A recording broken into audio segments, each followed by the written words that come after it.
Assalamualaikum warahmatullahi wabarakatuh. Waalaikumsalam. A'udzu billahi minasyaitonir rajim. Bismillahirrahmanirrahim. Alhamdulillahi rabbil alamin, wassalatu wassalamu ala asyrafil anbiya'i wal mursalin wa ala alihi wa sahbihi ajma'in. Subhanaka la 'ilma lana illa ma 'allamtana innaka antal 'alimul hakim. Rabbi shrah li sadri wa yassir li amri wahlul 'uqdatam min lisani yafqahu qawli.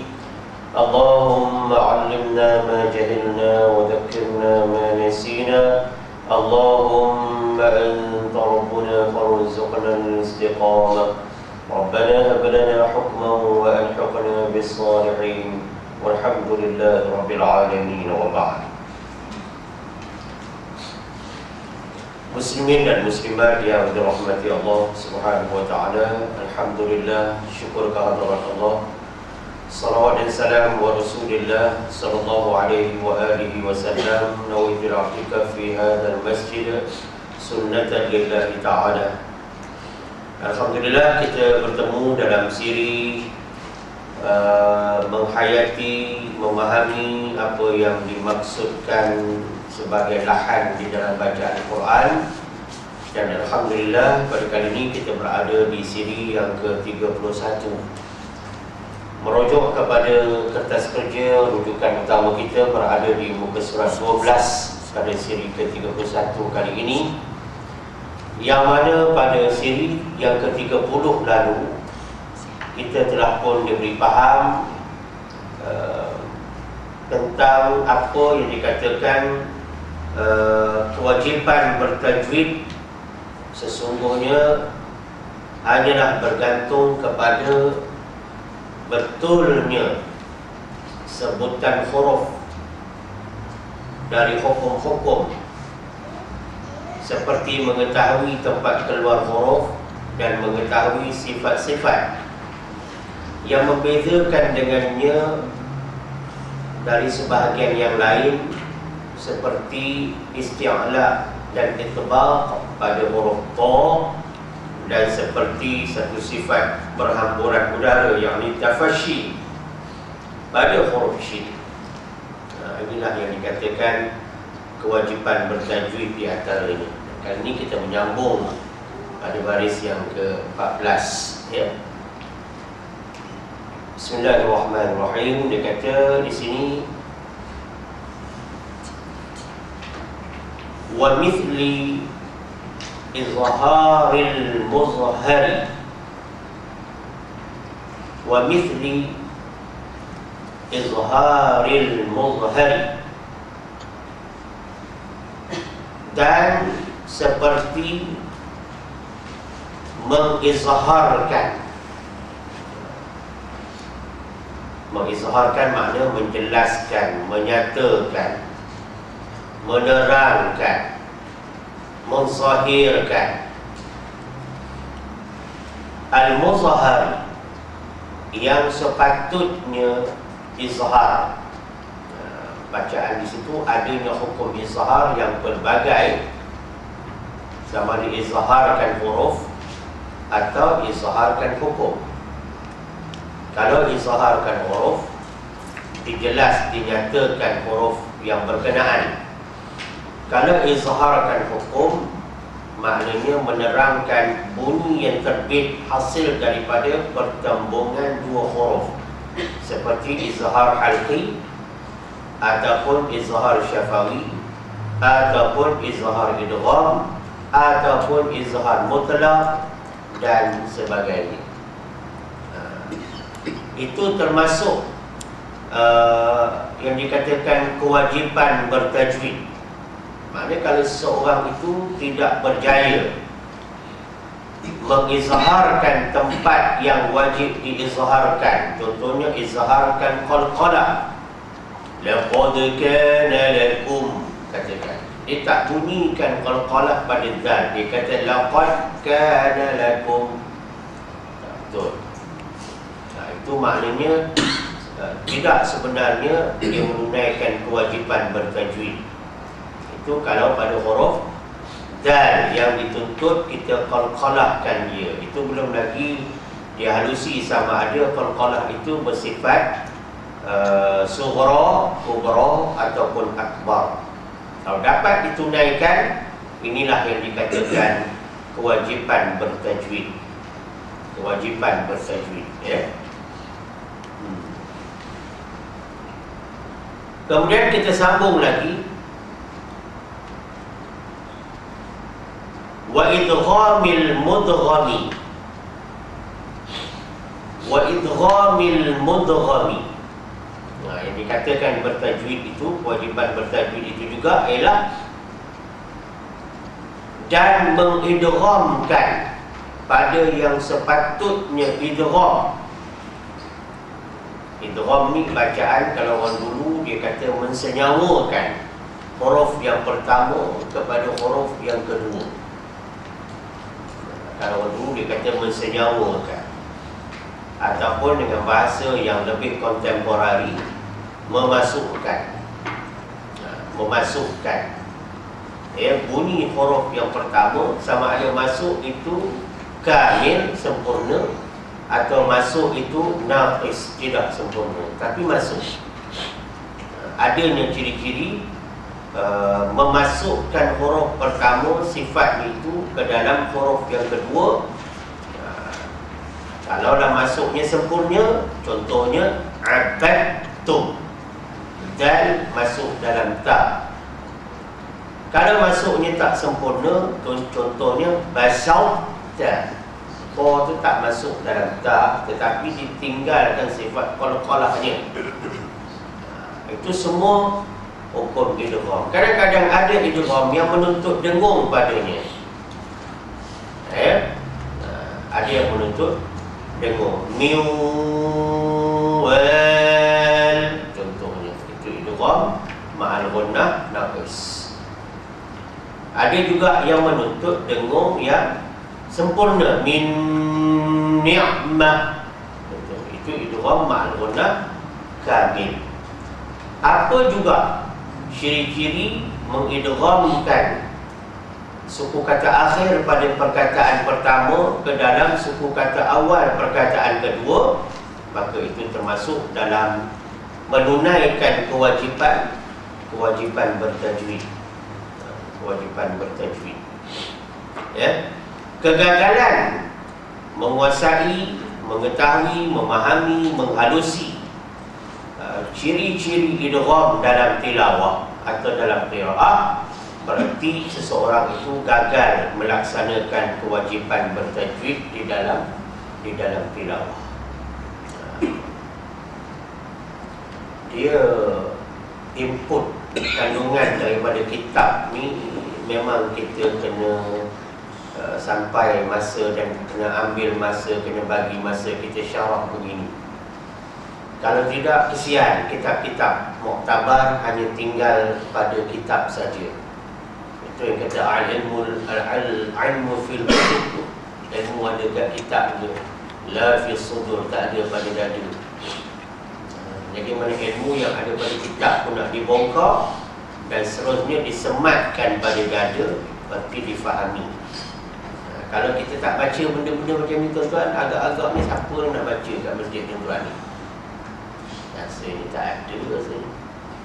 Kalau tak kita baca, bukan nak bangga dah tu. Tapi kalau kita tak baca, siapa nak baca ilmu yang tidak popular ni?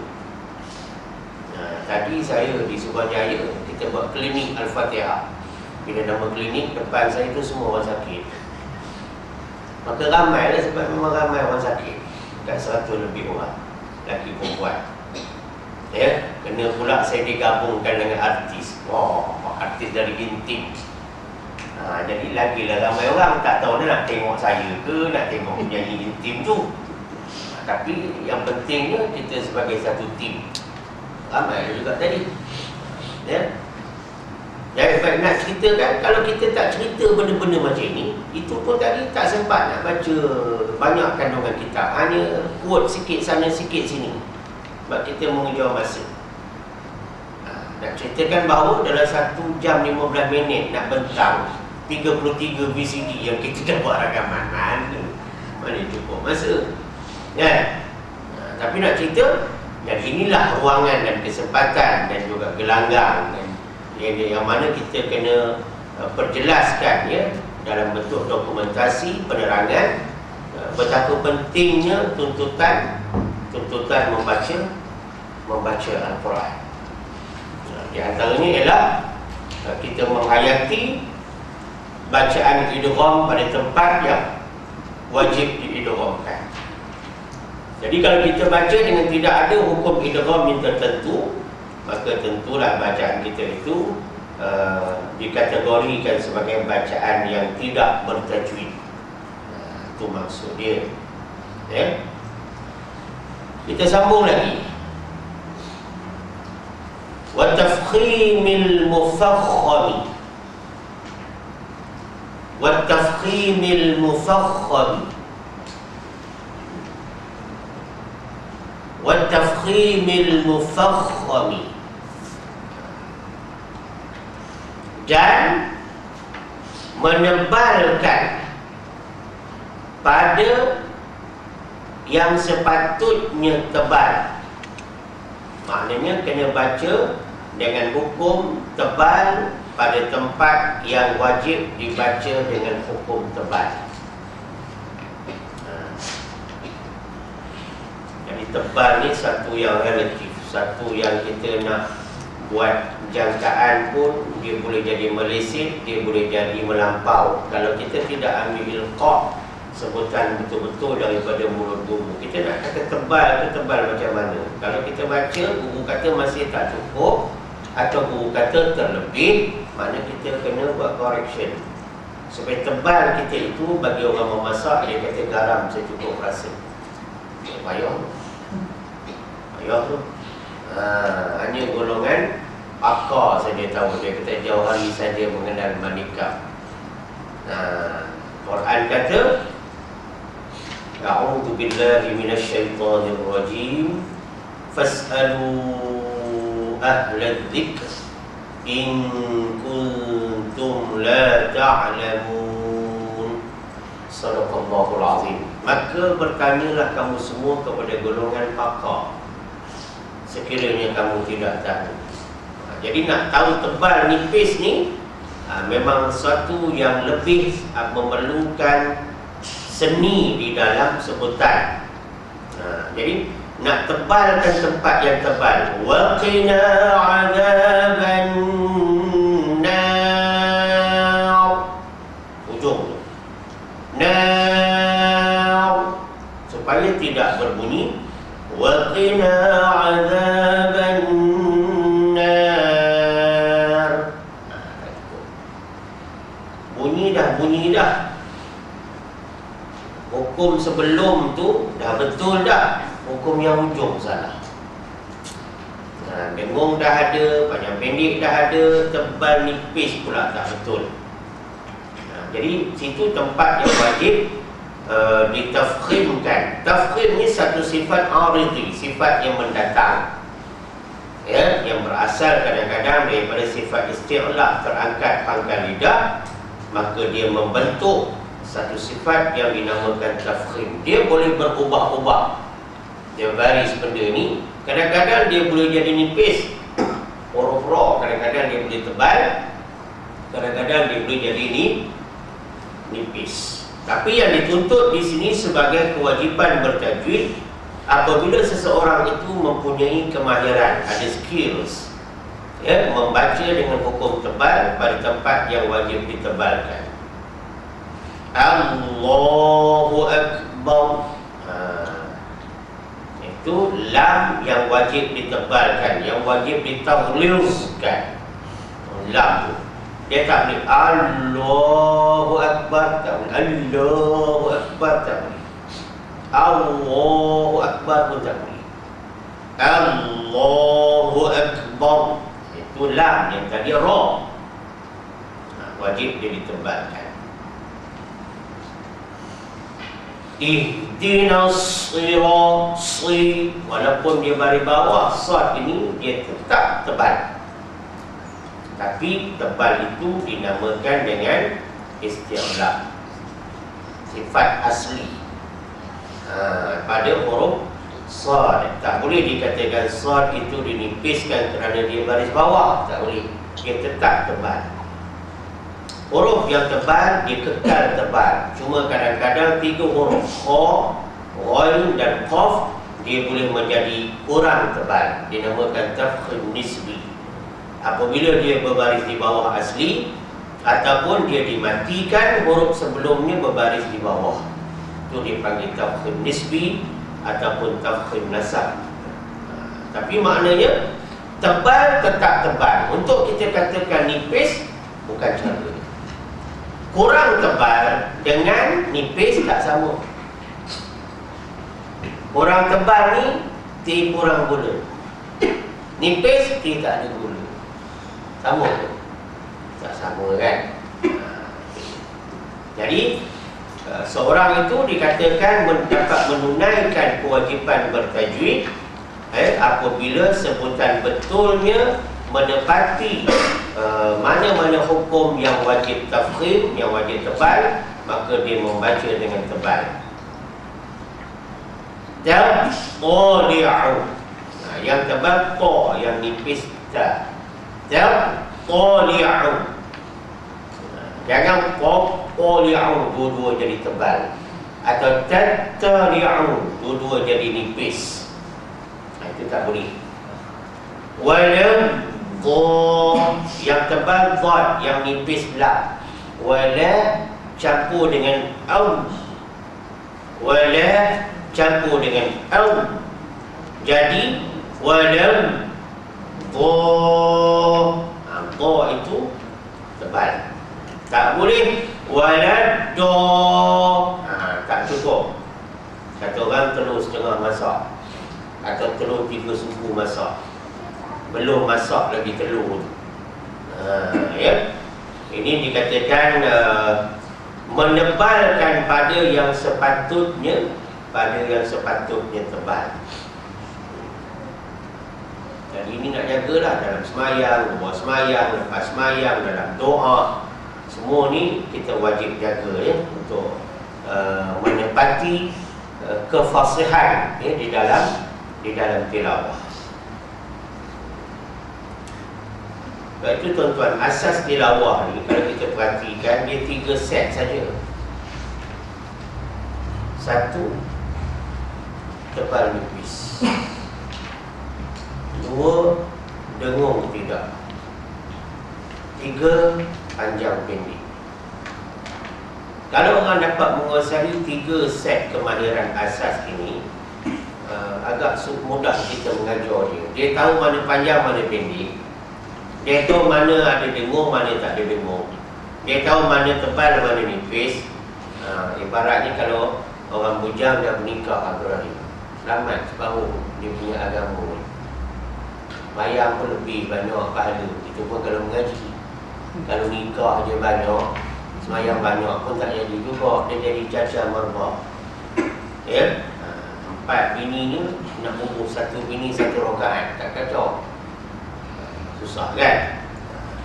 Jadi kita tak ada apa-apa. Itu dia punya promo pula dah. Apa dia punya selingan. Dia punya selingan kan. Kata tebal nipis tu. Senang saja sebenarnya tilawah ni. Itu saya sebut tadi di Sekolah Jaya dalam kursus tadi. Mengajar Quran ni kalau betul caranya besar pahala. Boleh kepada yang mengajar dan belajar. Tapi kalau silap caranya, besar dosa. Baik kepada yang mengajar dan yang belajar. Sebab tu yang mengajar kena cukup ilmu, mudah-mudahan. Yang belajar kena cari guru yang betul-betul. Guru yang betul-betul. Ya, alhamdulillah. Tadi ada satu kumpulan profesional sekalipun, amongst doctors dan lawyers, veteran, nak belajar mengaji. Kami ada company, saya sebut dia bila dia kata kami akan manage, tapi nak privacy lah. Tua-tua ni nak pergi masjid, boleh pergi, tapi yalah, nak belajar balik lah. Doktor-doktor dan peguam-peguam. Kan bagus macam tu. Alhamdulillah. Seronok. Kita dengar macam tu, kita seronok. Bukan kerana dia tu, kerana keinginan dia nak belajar. Ya. Dia kata ustaz-ustaz ni ramai, dia kata. Tapi kami nak ustaz lah, dia kata. Tak apalah, semua di Damansara. Alhamdulillah tu. Tuan-tuan di sini, saya datang tiap-tiap minggu. Dia orang tu punya lama nak menjemput, nak minat. Ya. Sini tiap-tiap minggu datang. Allah, tak nampak lagi, tak tahu lah. Ya. Baiklah, kita pergi kepada sini. Balik kepada kata kerja macam ni. Seterusnya dia kata wa tarqiqil muraqqaqi wa tarqiqil muraqqaqi.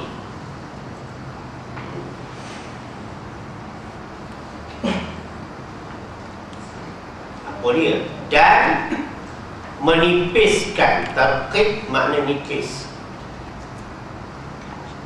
Dan menipiskan apa yang sepatutnya nipis, dan menipiskan apa yang sepatutnya nipis. Kalau tadi tebal, jangan tukar jadi nipis. Yang ini nipis, jangan tukar jadi tebal. Dan tafkhim dan tarqiq yang dibincangkan dalam bab lahan yang masuk siri ke-31 kita ini, kita sekarang ni lebih menjurus kepada bacaan yang biasa pada amalan kita, yakni dengan Tariq Asy-Syatibiyah, dengan riwayat Hafs dan dengan qiraat Asim. Kita tidak masuk mazhab-mazhab atau qiraat atau tariqah atau riwayat bacaan imam-imam lain lagi. Itu nak kata make it clear kata orang, supaya jangan nantikan bercampur aduk kita punya kepahaman. Jadi sini kalau fiqahnya maknanya kita cerita bab Imam Syafi'i, bab mazhab Syafi'i, bab mazhab Syafi'i. Kalau tilawahnya kita cerita bab Tariq Asy-Syatibi. Ya. Nak belajar yang lain boleh, tapi tunggu masa yang sesuai dan gelanggang yang sesuai. Jadi bila kita baca Quran, tempat yang wajib nipis, maka kita hendaklah nipiskan dia. Wa huwa ala kulli syai'in qadir. Qadir. Kalau kita baca macam ni, wa huwa ala kulli syai'in qadir. Salah. 90% sebutan awal tu betul dah, panjang pendek dengung semua, tapi yang ujung tu salah. Ra yang wajib ditarqiq, dia tukar jadi tafkhim. Betul. Orang kalau gagal di peringkat akhir ni amat kecewa Datuk ya. Katalah lagi 400 meter atau 100 meter bot ni tu ada ya. Tiba-tiba dia disqualified dekat betul-betul dekat torso ending dia tu. Oh, saya rasa kalau penyokong dia ada, dia baling kasut spike tu. Sebab apa? Lain-lain dah okey dah, tak masuk lane apa orang, tapi dia gagal dekat ujung. Kecewa tak sudah. Atau 4 kali 100 meter gagal di larian penerima baton yang terakhir. Itu memang kena kutuk semua hidup. Tapi kalau menang, dialah nanti akan bawa bendera keliling padang. Kan boleh dia jadi vice besar cepat sangat dia bertukar. Dia juga main badminton ni tak? Dua-dua dia punya kedudukan. Single yang ketiga atau double yang ketiga kalah. Kalah pula set ketiga.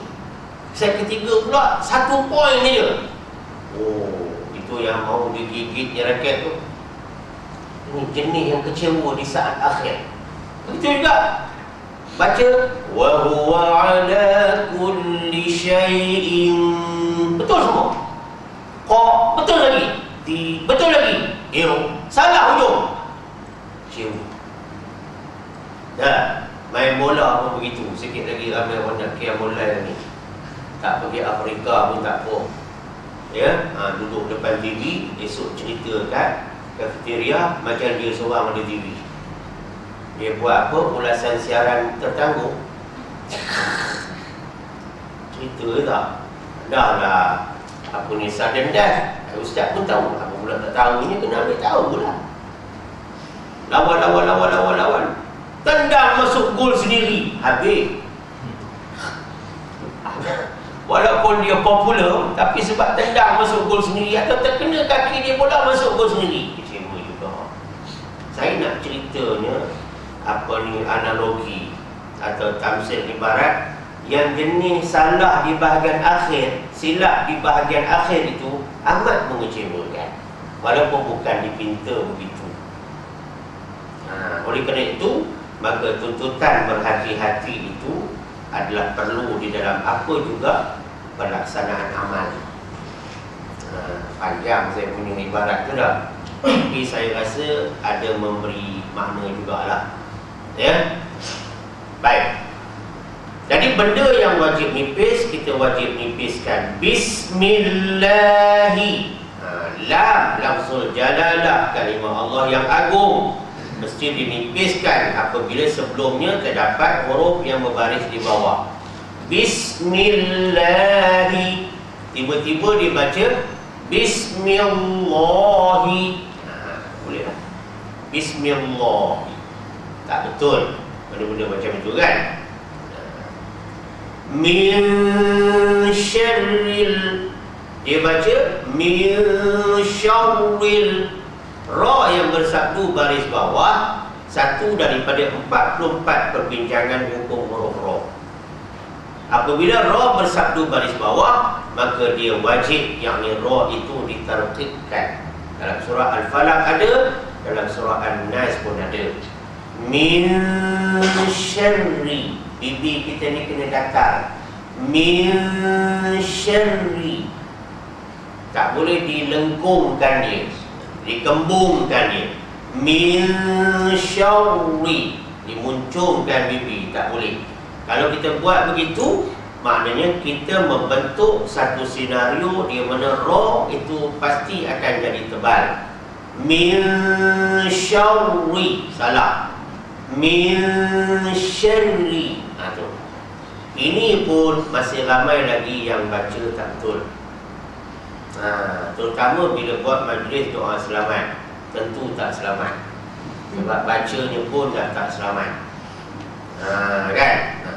Baik. Jadi tempat yang wajib dinipiskan, wajiblah kita nipiskan dia. Kalau kita tengok macam banyak benur nak dijaga ke tak? Banyak benur nak dijaga itu sebab kita belum jaga. Tapi kalau semua tu kita dah jaga, yang datang kemudian-kemudian tu, dia tidaklah banyak mana, dia hanya menopuk nampak yang ada.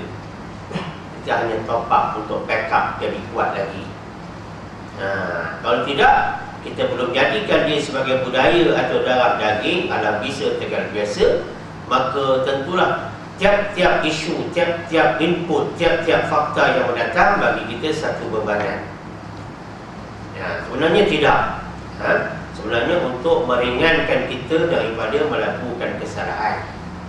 Ini cerita nipis dan tebal. Kalau kita buka dalam kitab Qawaidut Tajwid yang digunakan pakai sebagai teks wajib kuliah Al-Quran di Universiti Islam Madinah Al-Munawwarah, kitab berwarna kuning cair, lebih kurang 1/3 inci, ya, size A4 punya kertas.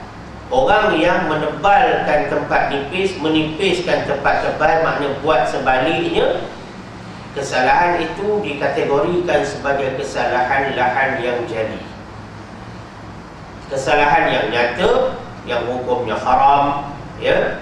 Kalau dibuat dengan sengaja, itu saya katakan, macam mana kita nak nilai benda itu sengaja? Bila kita duk buat begitu semua, jadi sengaja lah. Sengaja lah tu. Tak sengaja ni benda yang jadi mungkin dalam 40 kali buat sekali jadi, itu baru tak sengaja. Tapi kalau tiap-tiap kali naik jadi imam baca benda macam itu salah, maka itu namanya memang disengajakan baca begitu. Maka itu amidan dipanggil, benda yang disengajakan. Jadi memanglah salah bacaan dia, tidak boleh dimaafkan, dia wajib belajar dan buat pembetulan. Ya. Jadi maknanya kita kena jagalah masalah membaca tebal, membaca nipis. Mainkan peranan lidah dan juga bibir kita yang dua, atas dan bawah itu. Bagaimana patut bibir itu dibentuk, sebab dia akan mengolah sebutan itu jadi berbunyi tebal ataupun berbunyi nipis. Ya, baiklah. Satu-satunya kita agama yang ada gambar, ya, yang dulu ialah kitab tajwid. Kitab tajwid ni dari dulu lagi dah ada gambar, walaupun dalam bentuk lukisan. Sekarang dah moden, dia ambil gambar betul. Nak ceritakan bahawa pentingnya apa yang dikatakan seeing is believing itu. Bila kita tengok, maka kuat kepercayaan, keyakinan kita untuk kita baca dengan betul, dengan cara kita meniru apa yang ada ditunjukkan di depan mata kita. Ya, baik. Jadi kita menipiskan tempat yang sepatutnya nipis juga termasuk dalam kewajipan bertajwid. Ya, bertajwid. Kita sambung. Wa ma yajibu maddahu,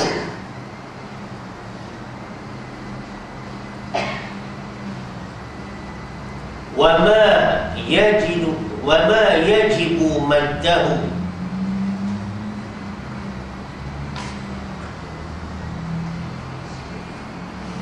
dan apa yang wajib. Wa ma yajibu, ma sini makna perkara, barang, apa, bukan makna tidak.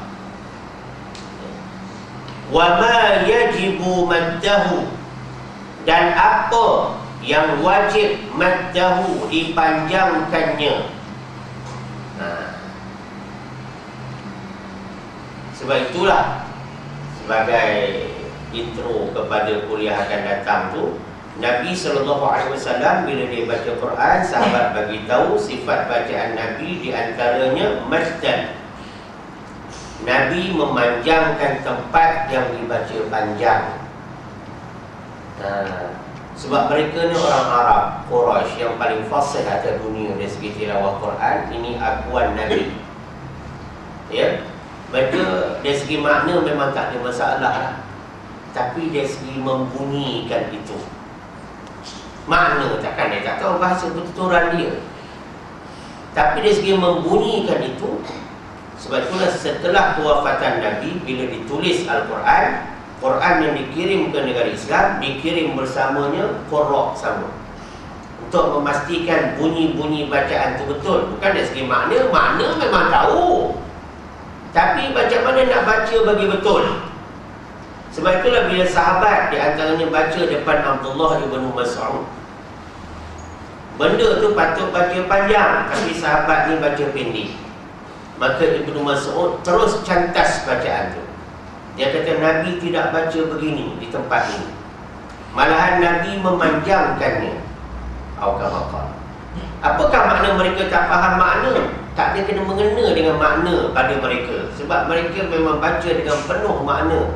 Kalau tidak, takkanlah menangis, takkanlah berbau hangit dalam sembahyang. Mana terbakarnya hati dia orang bila mendengar ayat azab. Gemetar hati mereka, merah padam muka mereka. Itu dari segi makna. Imam Abu Hanifah sendiri bila baca tiap-tiap ayat hukum, dia dah gambar depan dia itu hukum ayat tu. Dia boleh terus gambarkan hukum ayat tu. Kalau riba, nampak hukum riba. Kalau hijab, nampak hukum hijab. Itu Imam Abu Hanifah dalam solat.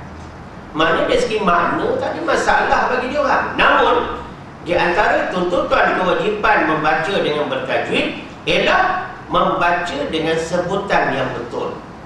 Dan di antara komponen sebutan yang betul itu ialah wa ma yajibu maddahu, dan apa yang wajib dipanjangkannya. Makna benda yang panjang kena panjang. Walaupun zaman Nabi tidak disebut dengan istilah harakat, istilah alif dan sebagainya, tetapi Nabi sendiri sebagai contoh utama. Ya, ada saja masalah terus rojok. Maknanya lampu tu dekat, boleh nampak. Kita ni lampu dah jauh, dan lampu pula tidak original kita ni. Semua made in China, atau Thailand. Dia tak ada original Japan lah. Nak kata Japan lah, bukan kata nak pandang ke timur sangat dah. Tapi nak ceritakan bahawa begitulah. Ya, bila Rasulullah SAW baca Quran, maka apa yang sahabat terima ilqa, sebutan daripada mulut baginda Rasul yang mulia, maka itu terus dirakamkan sebagai contoh amali, praktikal. Mereka dapat membayangkan, mereka dapat menggambarkan berapa panjang Nabi baca. Berapa panjang Nabi baca. Kalau berlaku kesilapan, mereka masih punya Nabi yang ada di hadapan mata untuk membetulkan. Sebab itu bila Nabi tegur, suruh ulang semayang, suruh baca balik semula, sahabat sedikit pun tidak ada kecil hati. Tak ada. Malahan bersyukur, berbesar hati menerima teguran daripada insan mulia yang diturunkan Quran kepadanya sendiri. Berbangga dapat teguran daripada Nabi. Kita bawa pada diri kita sendiri. Kalau Tok Guru tegur kita, kita rasa macam mana? Sepatutnya bersyukur. Tak ada kecil hati sikit nak melawan lebih-lebih lagi. Yang elok ni bagi muka kita biar kena penampar dengan Tok Guru. Sedap. Dia gitu. Ya? Gitu. Itu nak ceritakan bahawa janganlah tuan kecil hati pula saya sebut perkataan penampar. Ustaz ni tiba-tiba dia kan perintah naik. Bukan. Nak cerita. Kita ni patut dengan guru-guru yang muttaqin. Sepatutnya begitulah. Kalau kita kena tegur, patutnya kita lagi menghampiri. Kita lagi buat kita punya correction. Kita lagi buat muhasabah diri. Itu cara dia kalau nak meningkat. Ya, kalau nak meningkat. Baik. Jadi maknanya tempat yang wajib dipanjangkannya, maka dia kena panjang. Tapi jangan terlebih panjang. Tengok dia ada dia punya kayu pengukur dia. Kalau panjang, berapa lama atau berapa kadar panjang, kena betul-betul ukur. Kalau 4 harakat lah. Kalau 2 harakat yang unik, maka 2 harakat lah. Kalau 6 harakat lah. Kalau contoh kita bawa pada Fatihah ada, kita nak baca semua ujung ayat Fatihah tu 2 harakat. 2 harakat semua. Sampai ke amin, min tu pun baca 2 harakat. Bismillahirrahmanirrahim. Amin. Itu maknanya dua-dua yang ujung tu. Ya. Kalau dia 4 harakat, kita nak buat 4 harakat. Bismillahirrahmanirrahim. 4. Amin. 4 juga. Itu maknanya bukan sebarang panjang, tapi panjang yang ada batasnya, yang ada kadarnya, yang ada tempohnya, yang ada ukurannya. Bukan terlebih panjang. Bismillahirrahmanirrahim. Yang ujung tu kita tak ada nak pertikaikan sangat, yang tengah tu. Terlebih. Ya. Waladhdall. Itu 6. Dia kata panjang. Waladhdall. Itu 6. Jangan buat lebih. Waladhdall. Itu lebih dah. Lebih 2 harakat. Jadi 8. Waladhdall.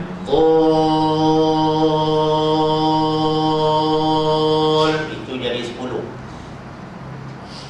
Bunyi sama, ya, suara yang sama, irama yang sama, tapi dia punya hukum jatuh tak sama. Jadi bila kita baca panjang, sama ada 2 harakat atau 4 harakat atau 6 harakat. Inilah amalan kita.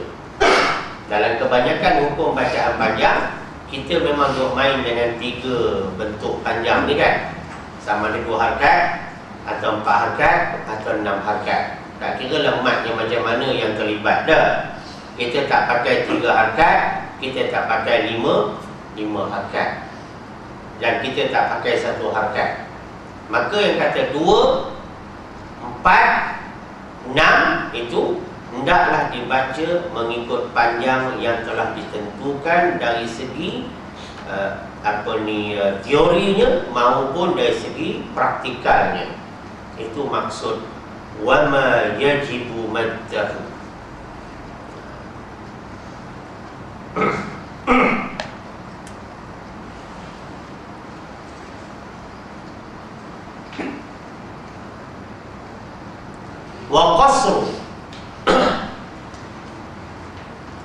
wa qasru ma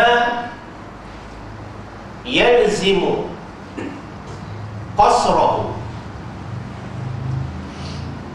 wa qasru ma yalzimu qasrahu, dan memendekkan qasar. Kita ada semayang qasar kan, semayang kita pendekkan semayang yang 4 rakaat menjadi 2, namanya qasar. Dan memendekkan apa yang yalzimu sepatutnya. Yalzimu, lazim dalam tilawah ni maknanya mesti, pasti, sepatutnya, ya. Apa yang sepatutnya pendek. Bila benda tu pendek, kena baca pendek. Pendek dalam kita punya bacaan Quran ini sama ada melibatkan setengah harakat, namanya waqaf isyarah. Wal 'asr, sad tu setengah harakat, ra tu setengah harakat, mati dengan tebal. Tu setengah harakat. Sebab tu setengah ulama Quran kata waqaf setengah harakat bagi hukum waqaf isyarah. Wal fajr wal 'asr fi lailatul qadr, tu waqaf setengah harakat. Tu kira pendek lah. Ataupun yang jenis 1 harakat, makna baris atas, baris bawah, baris depan, tidak diikuti oleh huruf illah alif wawiyah, tidak diikuti oleh huruf mad, huruf saksi alif wawiyah. Mana baris atas semata-mata, baris bawah semata-mata, baris depan semata-mata, 1 harakat. Itu juga dikategorikan pendek. Ya. Kemudian yang dikategorikan pendek juga, tetapi pendek yang istimewa, ya, pendek special. Tadi saya pergi dekat kedai sup sebelum datang Zuhur tadi. Straight ni dia bersubuh tadi. Dia bersubuh ni tukar baju je kejap, ya. Jadi makan sup. Apa sup yang istimewa sini, dia pun tengok. So apa yang istimewa? So dia kata sana ada sup daging yang istimewa, yang specialty. Macam mana?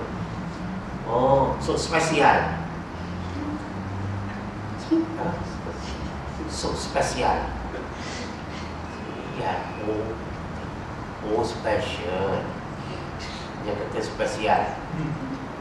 Indon agak. Nak cerita ni kan. Ini yang pendek, yang spesial. 2 harakat lah. Dia boleh jadi panjang yang paling pendek, dia boleh jadi pendek yang paling panjang, namanya 2 harakat. Faham kan? So tu lupakanlah dulu. Tuan-tuan pun tak idam apa lagi kan. Bila ceritanya ni specialnya, 2 harakat ni memang unik. Kalau orang tidak mahir, tidak mempunyai skill yang cukup dalam baca Quran, kita akan dengan mudah dapat tangkap kesalahan dia bila dibaca yang 2 harakat. Cukup senang. Sebagai guru ya, kita dengar dia baca, senang kita nak cekup. Kita bukan nak kali salah sangat. Tapi bila you buat salah you itu wajib diberitahu. Iaitu bila baca 2 harakat. Bismillahirrahmanirrahim. Itu jenis terlebih. Alhamdulillahi Rabbil Alamin Ar-Rahmanir Rahim Maliki Yaumiddin Nampak lagi tu?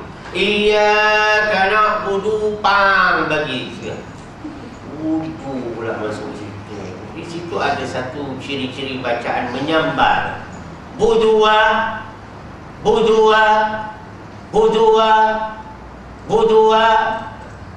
Pabila larut malam. Dia letaknya macam itu. Budua Pabila. Dia punya rentaknya tu. Tuan-tuan janganlah tengok saya seperti je. Saya nak gerak, nak cari penjelasan. Bukan senang mengajar ni. Tak cari mai duduk sini, saya nak duduk tempat tuan-tuan. Tuan-tuan mengajar, saya nak tengok berapa lama tuan-tuan boleh bercakap. Terutama bila saya tenung. Saya tenung tu, dia terus pergi ke sini tu, bukan ke sini je. Tenung. Budua. Iyyaka na'budu wa Iyyaka na'budu wa gitu. Dia tak boleh berhenti. Iyyaka na'budu, ketereh sambung situ. Itu makna terlebih panjang. Patutnya benda tu kena pendek. Saya nak ceritakan yang panjang dan yang pendek ni memang yang jenis dua harakat ni dia memang cukup unik. Kalau kita tak dapat talaqi musyafahah betul-betul daripada guru, memang di situlah kita akan selalu buat kesilapan bila kita tasmi' atau kita bertadarus. Kita pakai sambung menyambung, namanya bertadarus. Kita tasmi' bila kita menyimak bacaan kita di hadapan guru. Benda tu akan jadi masalah kalau kita tidak melalui proses agung, proses induk yang dinamakan bertalaqi dan bermusyafahah. Sebab itu dia jadi wajib, ya.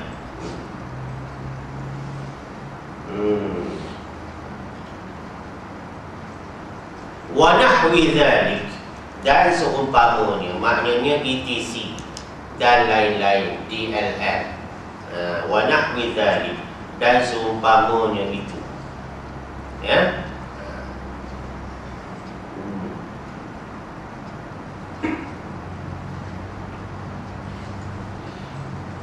Minal ahkami mimma yata'allaqu minal ahkami mimma yata'allaqu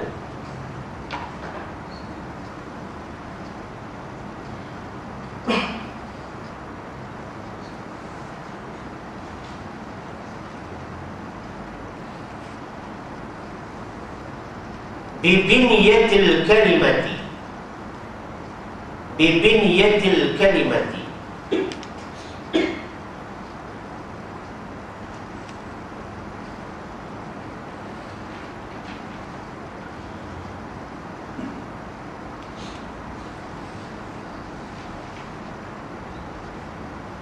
dia kata sini dari hukum-hukum yang berkaitan dengan binyatil kalimah, binaan perkataan. Maknanya boleh datangkan contoh-contoh yang lain yang ada kena mengena dalam mana selok belok binaan perkataan, struktur satu-satu perkataan, susunan satu-satu perkataan. Ya. Dia ada kena mengena juga terbitnya hukum-hukum yang telah pun kita bincangkan di awal tadi. Ada kena mengena, dia kata, ya. Faman akhalla bi syai'in min hadhihi al-ahkam, maka sesiapa yang akhalla bi syai'in, merosakkan sesuatu daripada binaan struktur perkataan tu, maka kalau ada sesiapa yang merosakkan sesuatu min hadhil ahkami, daripada hukum-hukum ini. Hukum apa? tebal, nipis, panjang, pendek tadi itu daripada struktur binaan perkataan. Kalau ada siapa yang akhalla bi syai'in, merosakkan sesuatu, buat saja kesilapan ya, di mana-mana dalam struktur perkataan yang dibentuk dalam Al-Quran, dia kata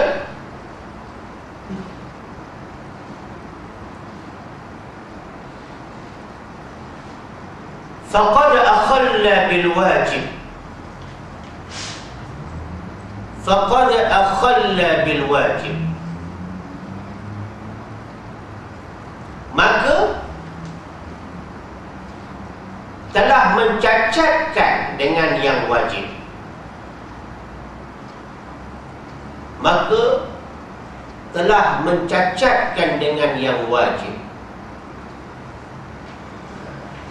Mana siapa yang tidak mengikuti peraturan-peraturan yang telah digariskan tadi, tebal kena tebal, nipis kena nipis, panjang kena panjang, pendek kena pendek, dalam struktur perkataan yang ada hukum-hukum tadi, orang yang telah melanggar tata cara ini, sesungguhnya dia telah mencacatkan dengan yang wajib.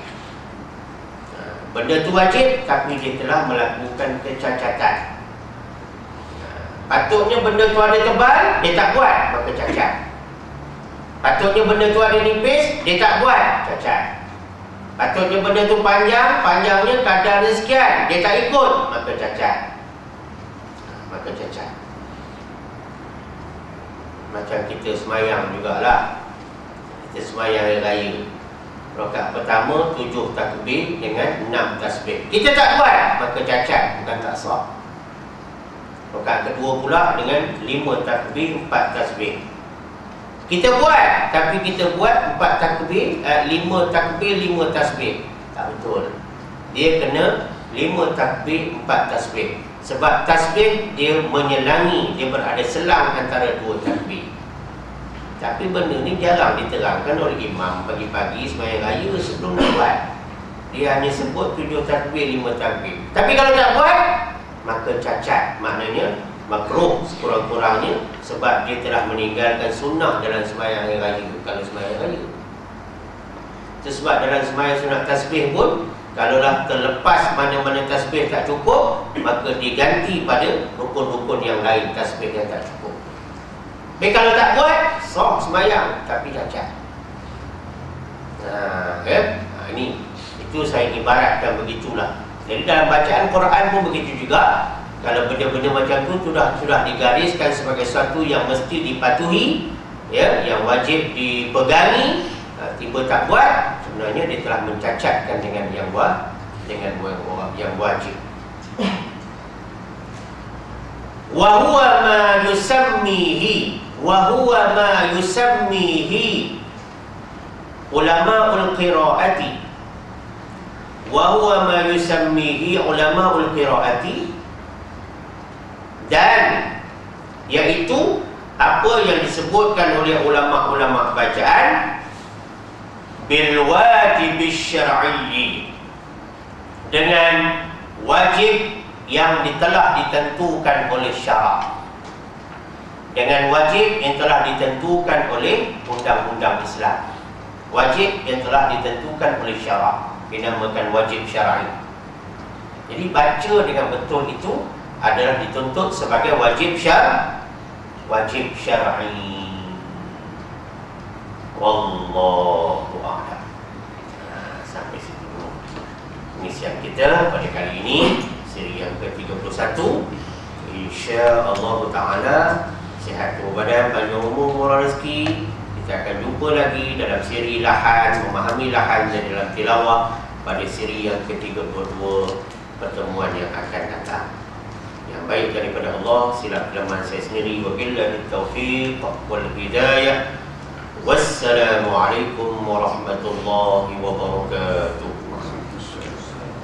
Bismillahirrahmanirrahim. Allahumma arhamna bil Qur'anil Karim waj'alhu lana imaman wa nuran wa hudan wa rahmah bi rahmatika ya arhamar rahimin. Walhamdulillahi rabbil alamin. Subhanallah bihamdihi, subhanakallahumma bihamdik, asyhadu an la